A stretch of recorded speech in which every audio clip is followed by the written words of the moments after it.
Bonjour, notre intervention est intitulée L'homme capable chez Paul Ricoeur.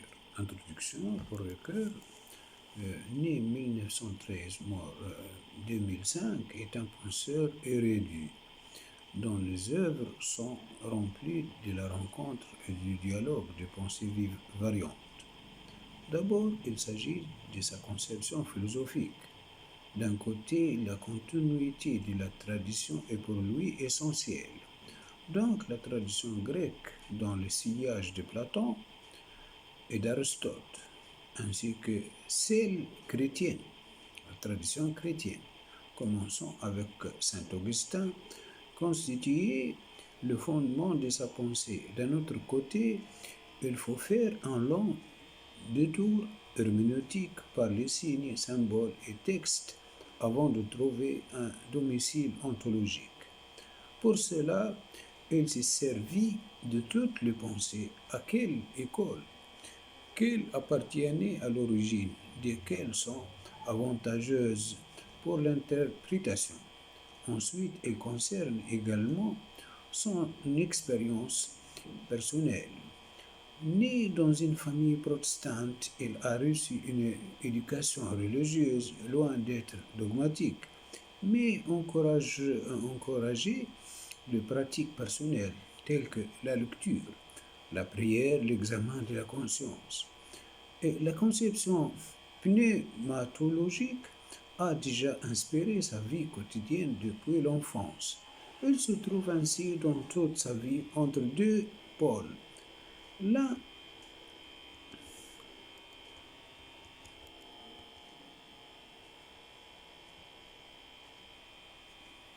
L'un est biblique et croyant, l'autre est critique et rationnel.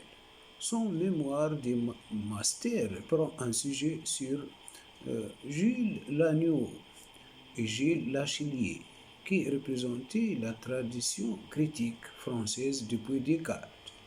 La fréquentation chez Gabriel Marcel ouvre alors pour lui l'horizon de la philosophie allemande, dont le départ est Karl Jaspers, puis Edmond Husserl.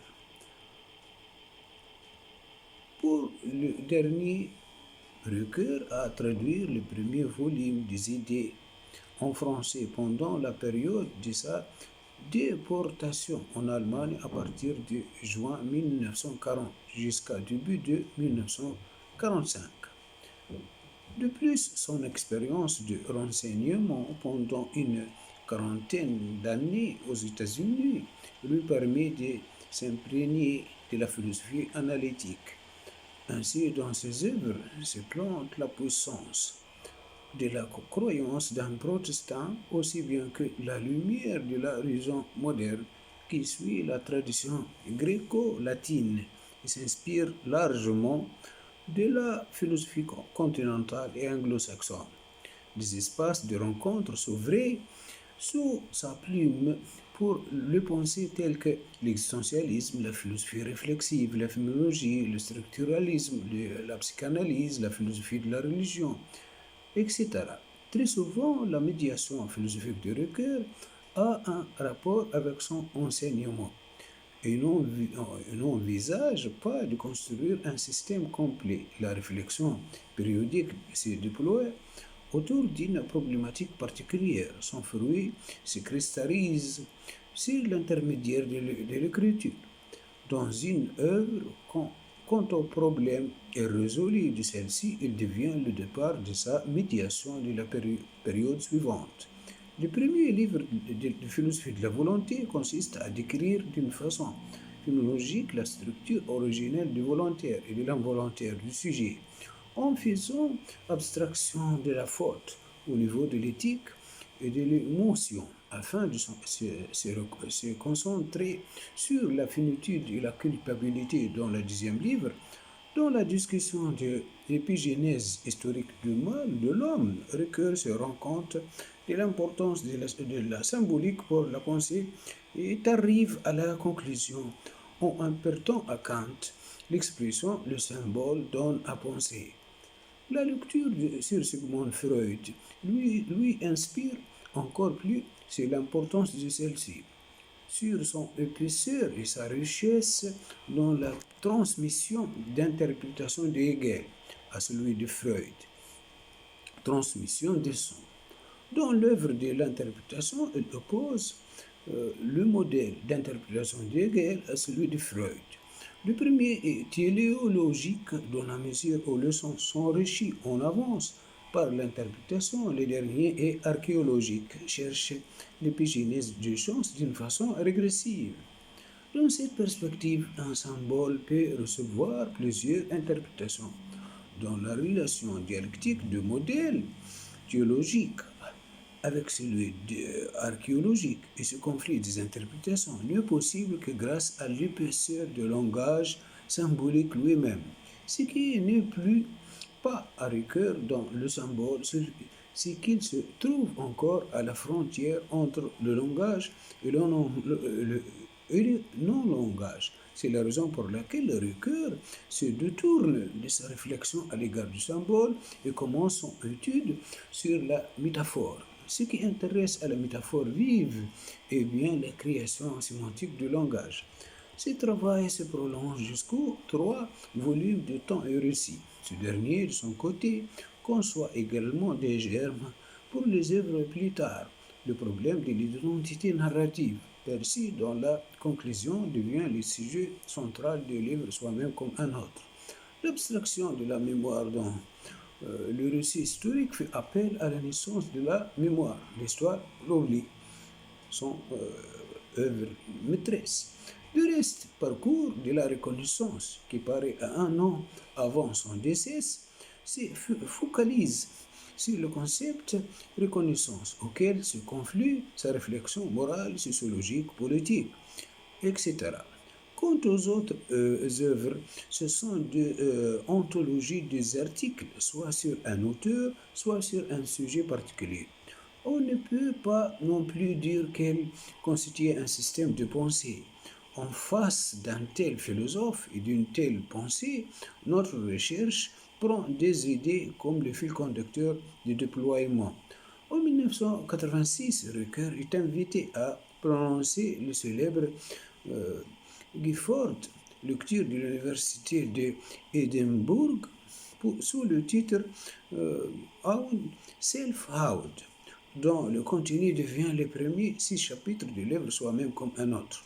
Il a rajouté à l'occasion d'une conférence en 2001 à l'université de Barcelone que le contenu de ces 6 chapitres était dans le but de donner aux auditeurs un clé de la lecture de ses œuvres. Il dit, il m'a paru que les questions multiples qui m'avaient occupé dans le passé pouvaient être regroupées autour d'une question centrale qui affleure dans notre discours, dans les usages que nous faisons d'un verbe modal « je peux ». Merleau-Ponty avait exploré avant moi cette voie. L'ouvrage ici de Gifford, lecture est en effet organisé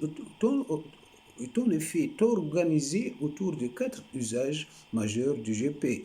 Je peux réfléchir, je peux parler, je peux agir, je peux raconter, je peux me tenir responsable de mes actions. Mais le laisser imputer comme à leur véritable auteur. Ces quatre questions, mais permettez d'enchaîner sans les confonder. Les questions relatives respectivement à la philosophie de langage, à la philosophie de l'action, à la théorie narrative, enfin à la philosophie morale. En outre, chacune de ces 4 grandes rubriques s'est laissée subdiviser en 2 approches, une approche analytique et une approche réflexive. D'autre part, le concept de l'imagination prend toujours un rôle très important dans la philosophie de Ricoeur. Il emprunte à Kant la distinction entre imagination productive et imagination reproductive. C'est la page 152 de la version de critique de la raison pure. Alors l'imagination ne reste pas restreinte à représenter ou imiter les choses réelles comme chez Sartre, mais conçoit une créativité laquelle se dégage tout d'abord dans le langage. Ricoeur est bien d'abord avec Gaston Bachelard sur le point que le langage guide l'imagination. En considérant ces deux idées, notre recherche tente de discuter une poétique du je peux dans la pensée de Ricoeur. Le concept poétique procède du grec ancien signifie production et création. Dans le paragraphe 205b de Le banquet de Platon, considère tous les actes capables de rendre une chose de non-être à être comme poésis. Cette idée de poétique nous sert dans toute la discussion. Aristote, quant à lui, distingue poésis de praxis qui signifie pratique et action à savoir soi-même comme un autre. La première est considérée comme action transitive. Elle fonctionne comme un moyen au bénéfice d'une chose hors de l'action elle-même, à savoir œuvre. En revanche, la dernière est activité immanente, ne produit pas d'œuvre hors du sujet, mais fonctionne directement sur le sujet afin de le charger. Ainsi, la fin de l'action est immanente à l'action elle-même. Du sens avoir un effet réel sur l'agent lui-même, on procède à notre, c'est-à-dire toutes les actions humaines qui peuvent transformer la relation sociale et l'environnement. À certains niveaux, cette distinction est mise en parenthèse dans notre recherche, mais au vrai, elle nous sert énormément. D'un côté, notre recherche suit le sens platonicien du concept poétique qui signifie toutes les actions créatives. Alors, la praxe d'Aristote est rendue dans la poésie, c'est-à-dire que la distinction entre les deux est annulée. De notre Nous suivons cette distinction en construisant une relation dialectique entre poésie et praxis. Ricoeur attache de l'importance à l'union de la théorie et de la pratique. Cela se voit déjà dans le titre du livre de texte à l'action. L'ambivalence mise en relief de l'herméneutique d'après Ricoeur est que le sujet, en interprétant l'œuvre, peut arriver à la compréhension et la transformation de soi. De ce point de vue, la distinction d'Aristote correspond tout à fait aux deux approches. Dans la citation plus haut, la poésie correspond à l'approche analytique concerne la connaissance de l'action créative ainsi que son œuvre, tandis que le praxis correspond à l'approche réflexive concerne l'effet de l'action créative ainsi que son œuvre sur le sujet. L'œuvre au sens large, y compris le texte, l'œuvre d'art, l'institution sociale, etc., est le fruit de la poésie. Quant à la connaissance et compréhension, autrement dit la lecture, c'est déjà un processus de la praxis.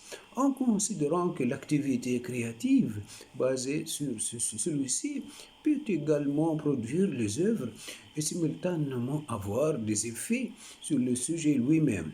C'est justifiable de dire que la praxis est aussi une poésie qui crée une œuvre hors du sujet, à savoir le sujet transformé, un noyau du sujet. Par conséquent, la distinction d'Aristote entre la poésie et la praxis peut s'unifier dans la poésie de Platon, laquelle justifiera notre notion poétique de je peux, puisque notre recherche tâche à démontrer la créativité dans le cadre de je peux fondamentaux, à savoir je peux parler, je peux raconter, je peux agir et je peux s'imputer mes actes et prendre la responsabilité. Au reste, le mot poétique dans notre recherche reçoit aussi sa signification moderne, à savoir la pluralité de sens.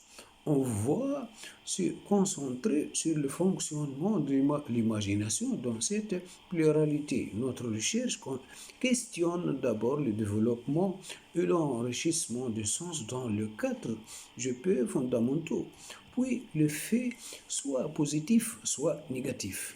de la richesse et de la vivacité de sens sur l'homme ainsi que sa communauté.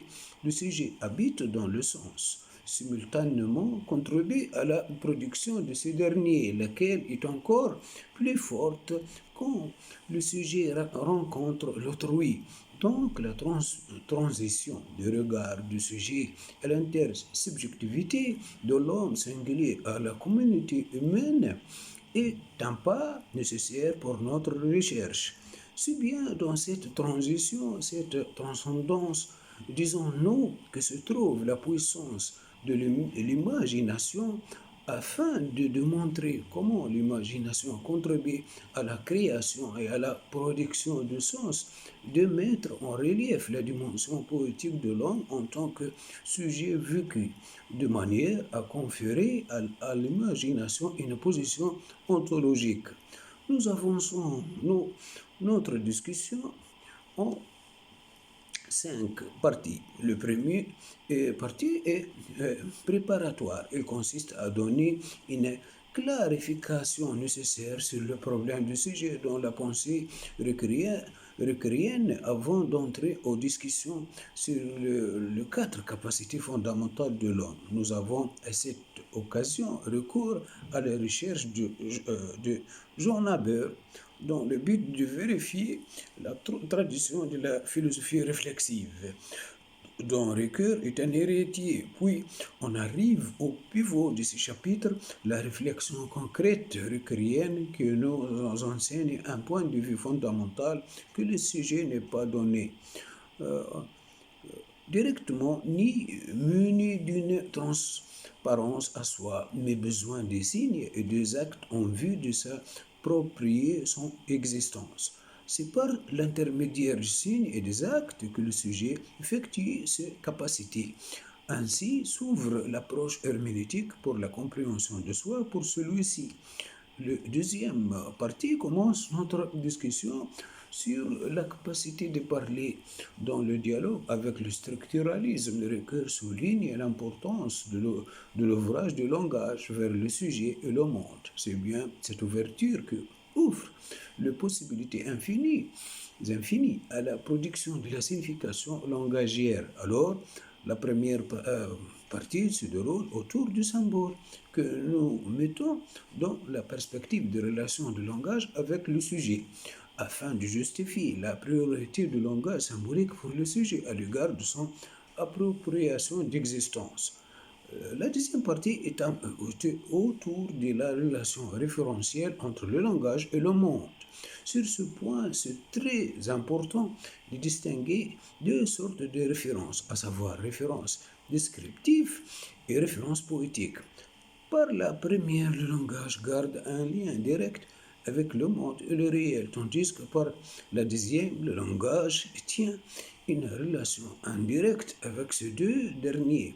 Notre recherche s'oriente sur de la référence descriptive à la référence poétique, où se trouve le rôle essentiel de la métaphore pour la création sémantique de sens. Dans le partie 3, nous parlons de la capacité de raconter. Je recule l'introduction du temps et la démarcation entre la capacité de parler et celle de raconter. D'après lui, le temps ne devient humain qu'après le traitement de récits.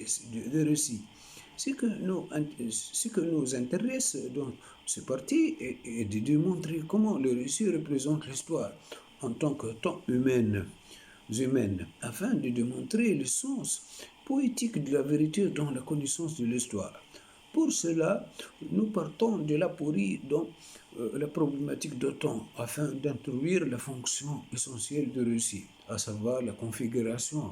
Bien entendu, les 3 mimésis requériens seront les pivots de cette partie. Enfin, nous allons démontrer la dimension poétique dans la connaissance de l'histoire en étudiant l'historiographie ainsi que son appel à la vérité. On va voir que l'imagination joue un rôle très important dans l'historiographie, qu'il soit la documentation, documentation, l'interprétation ou la mise en forme littéraire et que le passé cherché par le récit historique ne peut pas se soustraire à la fonction de l'imagination et que la connaissance de l'histoire touche simplement une vérité métaphorique au sens poétique.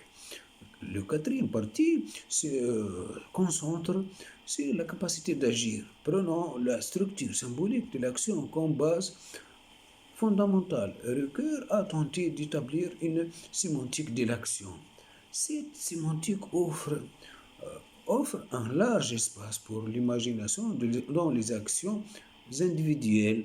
Toutefois, la société humaine détermine que l'action elle-même n'est pas seulement un comportement individuel, de sorte que l'imagination sociale est mise en avant par l'intersubjectivité ou la super-intersubjectivité.